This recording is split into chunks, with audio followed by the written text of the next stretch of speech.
নিজে নিজের চরিত্রকে ভালো রাখেন, আল্লাহ পাক আপনাকে উত্তম চরিত্রের মেয়ে দিবেন ইনশাআল্লাহ। নিজের চরিত্রকে ভালো রাখবেন না, আশা করতে যায়েন না যে একজন কুমারী পুণ্যবতী স্ত্রী আপনার ঘরে চলে আসবে, এটা আশা করতে যায় না।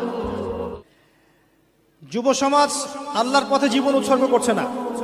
আমরা এখন ব্যস্ত আছি দুনিয়ার পিছনে, স্ট্যাটাস, বাড়ি গাড়ি, সম্পত্তি, মেয়ে, নারী, নেশা, মদ, এগুলো। প্রিয় ভাই, এই যৌবনকালে যে আপনি মারা যাবেন না কোনো গ্যারান্টি নাই। আমাদের বয়সী বহু ছেলে কবরে চলে গেছে। আজকের লেকচার শোনার পর অ্যাটলিস্ট তওবা করে ফিরে আসেন, আপনার গার্লফ্রেন্ডের সাথে সম্পর্ক ত্যাগ করেন। সম্পর্ক ছাড়ার সময় ফোন দিয়ে বলেন না যে আর কথা বলবো না তোমার সাথে, আজকেই শেষ, এখনই কেটে ফেলেন। যদি আজকে বলতে চান যে আর কথা হবে না, লেকচার শুনে আসছি, তওবা করব, তোমার সাথে আমার কোনো সম্পর্ক নাই, তাহলে এই সম্পর্ক আর শেষ হবে না, চলতেই থাকবে। আমার ফোনটা যদি আমি খুলি, আপনাকে দেখাই,